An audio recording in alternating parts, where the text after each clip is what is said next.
Hola papi, Hola, buen día, hijo. ¿cómo va? Bien, entonces pongo compartir pantalla.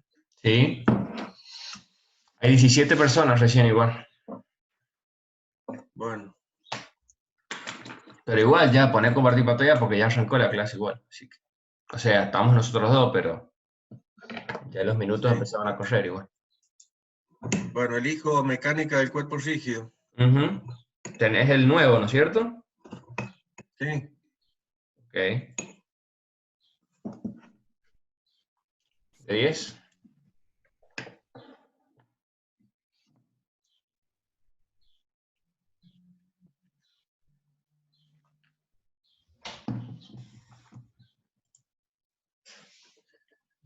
Bien, buenos días para todos. Espero que tengan una buena semana, un buen lunes, que arranquemos bien en esta semana. Y como siempre, sigámonos cuidando, haciendo todo lo mejor posible para que esto no llegue a mayores. Si bien estamos en una provincia que, gracias a Dios, no hay grandes problemas, pero nunca hay que eh, dejar de cuidarnos. O sea, en la confianza está el peligro y no hay que relajarse demasiado. Yo creo que ya dentro de poquito nomás vamos a poder solucionar todo y ya nos vamos a poder encontrar.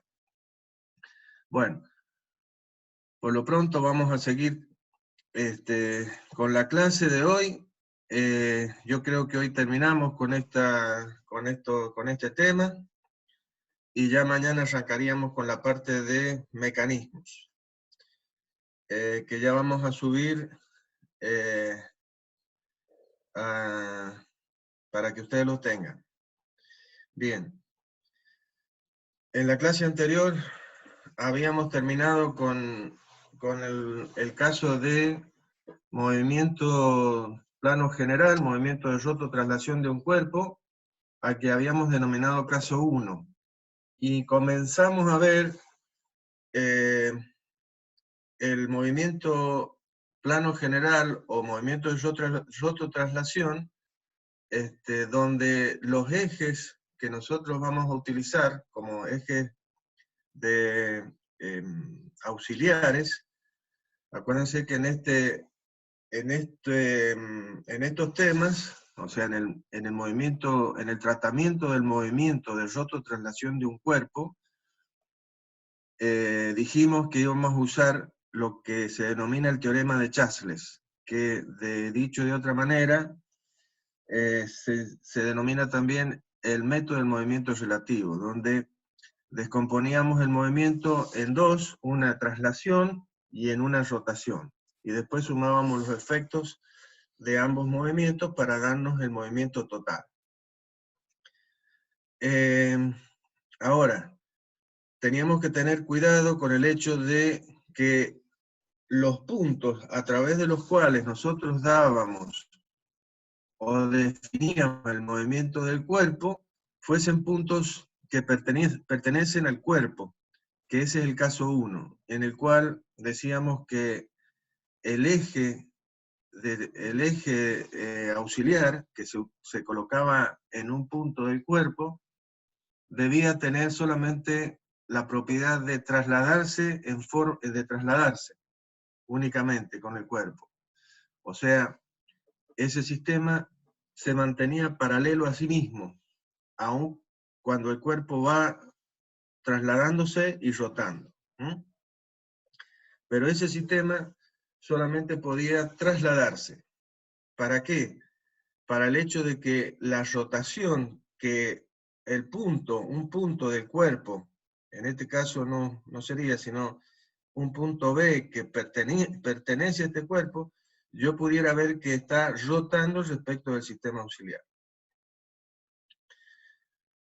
Porque habíamos dicho que teníamos la posibilidad de que el movimiento de este punto, ¿sí? Si este punto fuese un punto fijo de este cuerpo, ese punto podía moverse de dos maneras. Se podía mover como se trasladaba el sistema auxiliar respecto del sistema fijo, más cómo podía rotar este punto respecto al sistema auxiliar.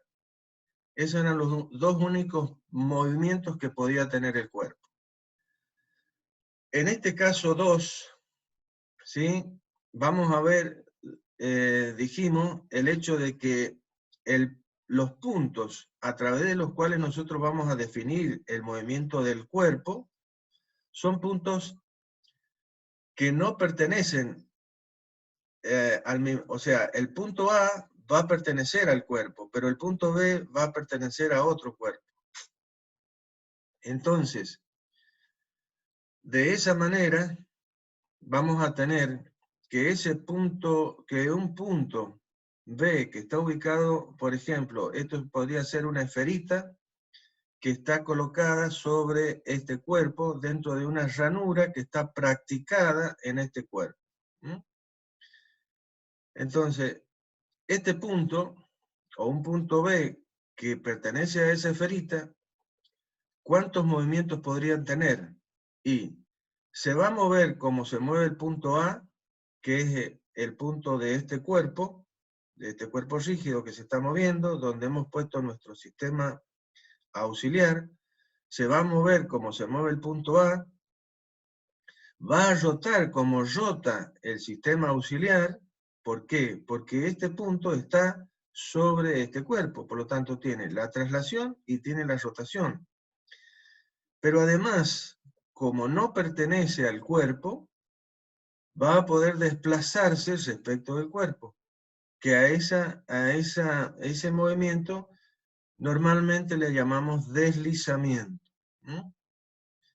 Entonces, en este caso vamos a tener 3 movimientos en relación con el anterior, en el cual teníamos solamente 2 movimientos, la traslación y la rotación. Ahora se le va a sumar el movimiento de deslizamiento que tiene este cuerpo, que puede ser una esferita, en relación con el cuerpo sobre el cual está este. Es el ejemplo que teníamos acá de un disco, que puede ser una calecita, una plataforma de una calecita que está girando, y una persona que se mueve sobre la calecita, ¿sí? En sentido radial. Entonces, yo no sé si lo han podido vivir a eso, pero si ustedes están sobre una calecita que está girando, sobre una plataforma que está girando, e intentan caminar en el sentido del radio, seguramente van a tener la sorpresa de que alguien que no lo ven trata de tirarlos al piso. ¿Sí? O sea que van a tener un efecto sobre el cuerpo, debido a que ustedes la plataforma está girando y a la vez ustedes intentan caminar. Eso es lo que vamos a tratar de ver a medida que veamos este tema, ¿sí? Bueno, lo importante y lo que debemos ver en este momento es que si nosotros mantenemos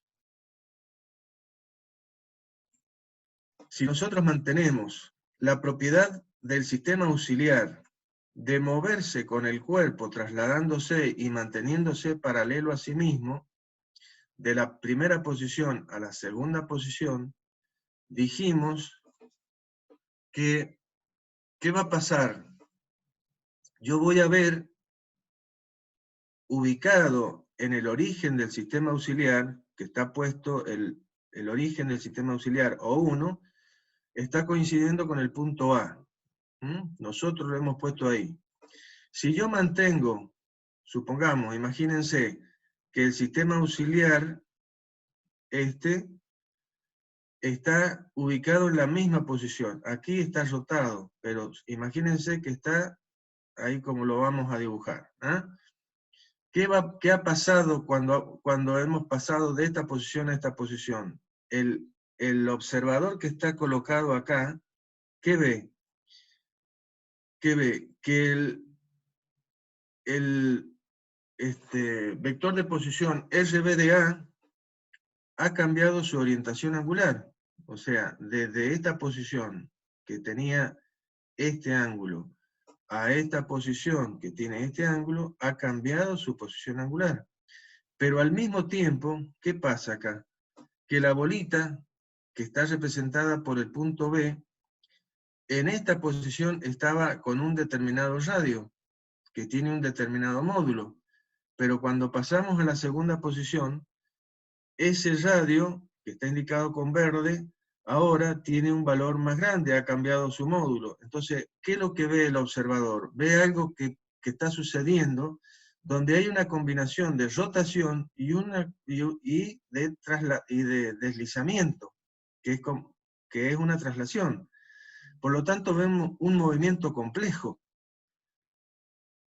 Ve la suma de movimientos. Entonces, estaríamos viendo algo raro, y la idea es que veamos algo simple. ¿Por qué? Porque estamos aplicando el método del movimiento relativo, el cual se basa justamente en la descomposición de los movimientos complejos en movimientos simples.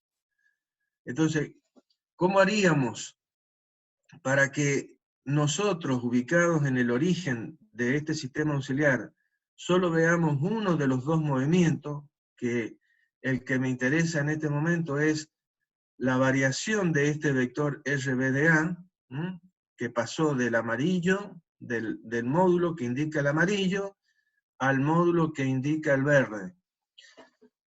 Pero que veamos eso nada más. ¿Cómo lo vamos a hacer? Haciendo que nuestro sistema auxiliar, además de trasladarse, pueda rotar, y rote con el cuerpo. Entonces, en esa situación, una persona que está ubicada, que está colocada en el origen del sistema auxiliar, ¿sí? ¿Qué es lo que va a ver solamente? ¿Puede ver la rotación del cuerpo? No, no, porque el sistema auxiliar rota con el cuerpo, por lo tanto, el vector mantiene su misma orientación angular. Lo que puede ver es cómo el punto B se desplaza respecto de él, o sea, él que está sobre el sistema auxiliar. Este punto va a ir y va a venir respecto de él. ¿Sí? De esa manera hemos logrado descomponer los movimientos y ver uno solo. ¿Y qué hemos hecho? En realidad, hemos hecho que el sistema auxiliar asuma el movimiento de rotación del cuerpo. Es decir, normalmente decimos asuma, si ustedes quieren cambiar la palabra, decir que el sistema auxiliar toma o adopta, usen la palabra que quieran, pero que signifique lo mismo, ¿sí? Normalmente yo digo asume el movimiento de rotación del cuerpo. Por lo tanto, ahora el cuerpo sí, sigue rotando, pero porque está obligado a rotar, porque el sistema auxiliar está rotando, y como el cuerpo está agarrado al sistema auxiliar, el cuerpo está rotando, ¿sí? Eso lo vamos a ver matemáticamente un poquito más adelante.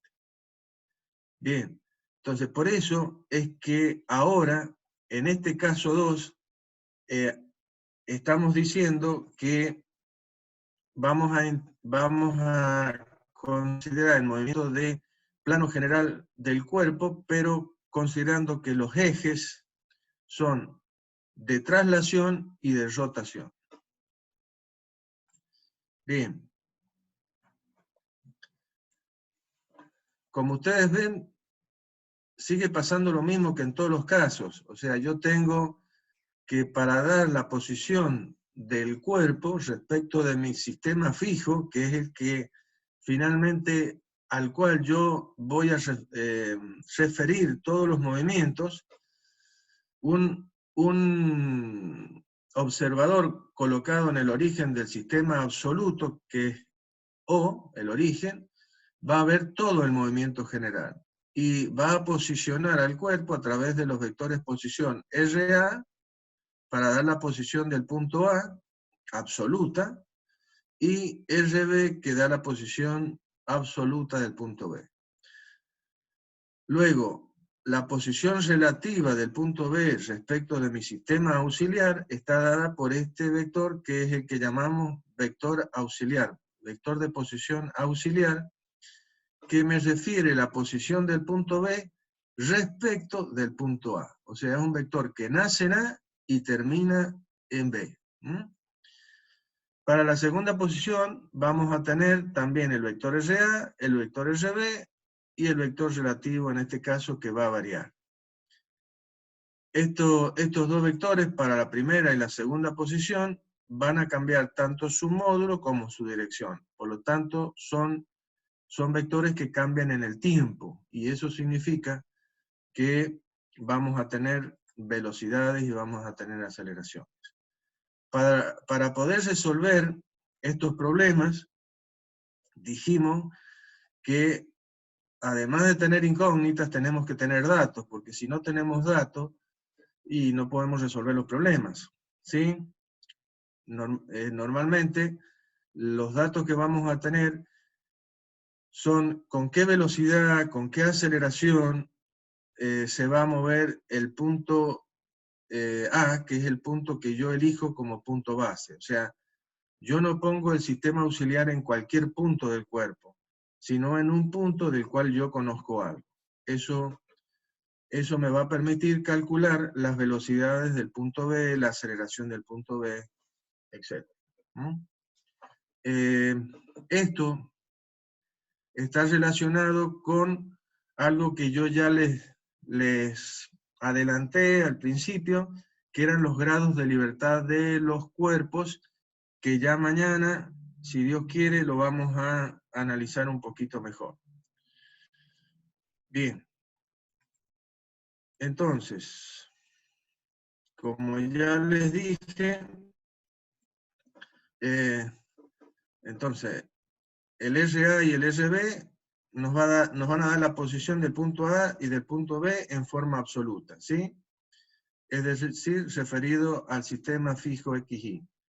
Y después la posición de B respecto de A está dada con respecto al sistema X1 y 1, el cual rota y se traslada respecto de quién. ¿Respecto de quién rota y traslada el sistema auxiliar? Y respecto del sistema fijo. ¿Estamos de acuerdo? Entonces, este sistema está trasladándose y rotando respecto de mi sistema absoluto. ¿Ah? No perdamos esa perspectiva. Bien. Entonces, como ya sabemos, la geometría, ¿sí?, del movimiento va a estar dado por esta ecuación, que esta ecuación es la que se repite a lo largo de todo el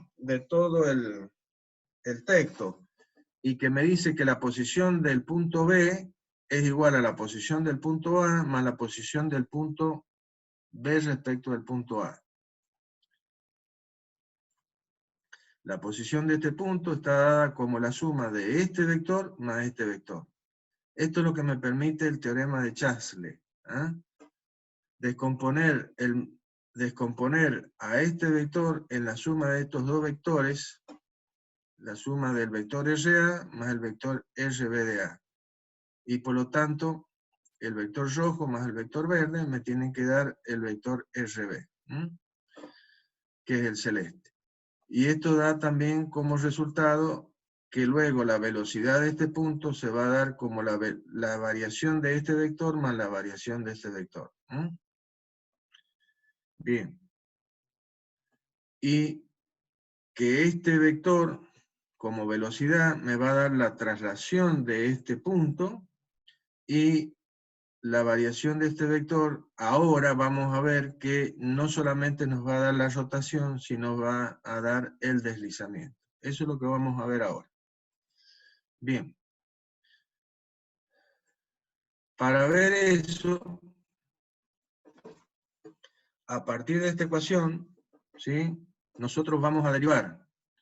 Vamos a derivar esta ecuación y respecto del tiempo, y que nos va, la derivada de la posición de B me dará la velocidad de B, la derivada de la posición de A me dará la velocidad de A, y la derivada de la posición de B relativa a A me dará esta velocidad. Esta es la que tenemos que analizar, básicamente, qué es lo que está sucediendo dentro del sistema auxiliar. Bien, este vector es el vector RB de A, el cual tiene sus componentes, ¿sí? Sobre el eje de las X y sobre el eje de las Y. Hemos tratado de ser lo más cuidadosos posible en mostrar todos los vectorcitos para que ustedes tomen bien idea de cómo es el tema, ¿sí? Entonces, cada vector, cada eje tiene su versor que le da el carácter vectorial, en este caso, en el sistema cartesiano, el I1 sería el versor que representa a X1 y J1 al versor que representa al eje I1, ¿sí?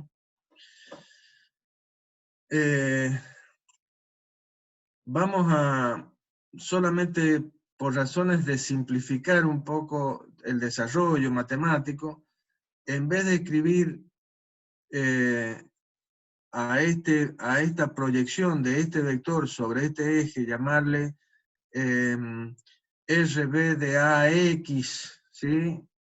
RB de AX, y a esta proyección sobre el eje de las Y, llamarle RB de AI, le hemos llamado directamente X sub B e Y sub B, solamente para hacer más sencillo todo el desarrollo. Escribir menos, nada más. Entonces, el vector RB de A podemos definirlo dentro de mi sistema auxiliar como la suma de sus componentes, que será el módulo de la proyección, XB, el módulo, por el versor correspondiente, y esto me da el carácter vectorial de esta proyección. Y lo mismo con sobre el eje de las Y. IB, por el versor correspondiente, lo que me da este vector. IB representa, por favor, representa el módulo de este vector. Y IB por J representa al vector. Bien, quiero ser lo más... Yo sé que lo debieran saber a esto bien de análisis 1 y de álgebra, pero se los recuerdo por cualquier cosa. Bien, entonces, vamos a ver qué representa este término que está acá. Entonces vamos a derivar RB de A, que es XB por I1 más IB por J1. Como ya sabemos, X sub B e I1 son posibles parámetros que pueden ser variables en el tiempo. Por lo tanto, esto va a ser la derivada de un producto que me va a dar, como ya hemos visto antes, nos va a dar 4 sumandos, porque va a ser la derivada del primero, que como producto me dará la derivada del módulo de XB por el versor sin derivar, y luego el módulo de XB por la derivada del vector. Lo mismo va a pasar con la componente IBJ1, ¿sí? La derivada del módulo por el versor más la componente por la derivada del versor. Bien. Entonces, nosotros vamos a tener dos términos. Podríamos armar colocando estos términos, agrupándolos de la siguiente manera. Vamos a tener que aquí yo tengo la derivada, la variación del módulo de la componente en el eje de las X, según su versor. Y acá tenemos la derivada, o sea, la variación de la componente según Y, en la dirección de J1. O sea, ¿qué está representando esto? Está representando cómo varía este vector cuando este vector cambia su orientación angular. Entonces, al cambiar este vector su orientación angular, su módulo, porque va a cambiar el módulo de este vector, disculpen, estoy hablando de el módulo de este vector. Cuando este vector cambie su módulo, estas proyecciones van a cambiar, van a variar. Bien. Por lo tanto, esta en la dirección del I1 y esta en la dirección del J1 la vamos a agrupar, ¿sí? Y lo que nos va a dar es la velocidad relativa, es decir, la variación del módulo o de la posición del punto B dentro de mi sistema auxiliar, debido a la variación del módulo del vector RBDA. Entonces, como dice acá, la ecuación, los términos derivadas de los módulos representan las componentes según x1 y 1 de la velocidad del punto B, vista desde un punto A de un observador, desde un observador fijo en A, en el sistema móvil x1 y 1. Bien.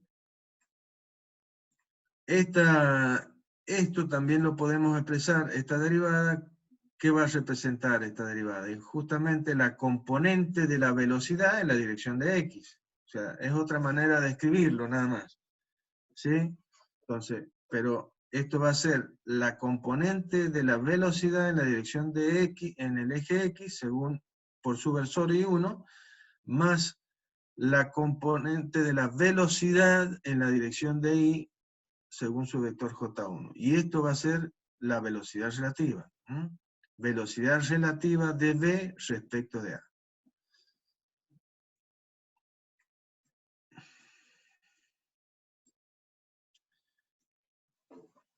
Bien.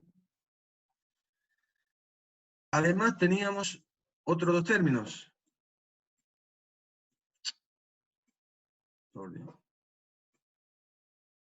Otros dos términos que son la componente por la derivada del versor más la componente en la dirección del eje de la y por su versor. Veamos qué va a representar estos sumandos. Acá dice derivada de I1 respecto de T y derivada de J1 respecto de T. O sea, son las derivadas de los versores.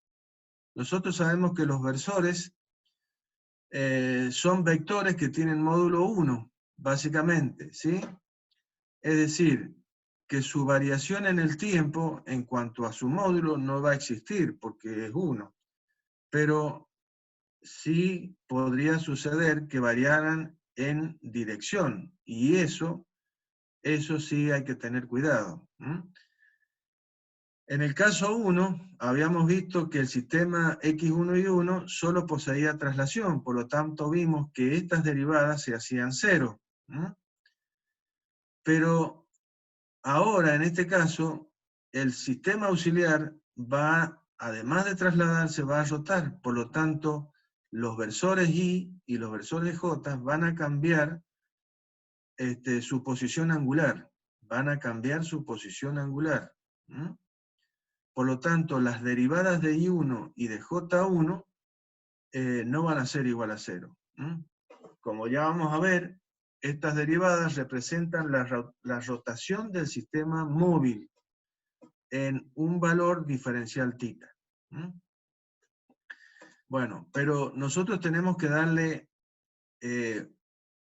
un valor a esto, tenemos que encontrar la expresión que los representa a estas derivadas. Y eso es lo que vamos a tratar de explicar ahora.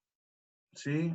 Esto es lo que yo venía pregonando hace rato, cuando trataba de explicarles que una variación angular se podía considerar como un vector y todas esas cosas. ¿Sí? Bien. Entonces, el sistema auxiliar va a rotar. Es decir, el eje X1 y el eje Y1 van a rotar en el plano XY, que es el plano que está representado por la pantalla de sus computadoras. Y el eje de la Z ¿sí? Sería un vector que está sobre un eje que es perpendicular a sus pantallas. ¿Ah? Es decir, el punto que yo estoy indicando en este momento sería el punto de intersección de ese eje con la pantalla. Entonces yo tendría el eje de la Z, ¿sí? Representado por este punto, el eje de el eje de las X y de las Y sobre la pantalla E. Bien. Los dos ejes, acá estaría el X y el Y. Bien. Ahora, lo que le está pasando al X, le está pasando al Y. Por lo tanto, el análisis lo vamos a hacer para uno de los dos ejes. Lo que le pase a uno, le va a pasar al otro. ¿Mm? Bien. Por favor, Manuel, borremos, sí, gracias. Entonces, supongamos que este es el eje, es el versor Y, que pertenece a quién? Pertenece al eje de las X, o sea que acá tendríamos el eje de las X.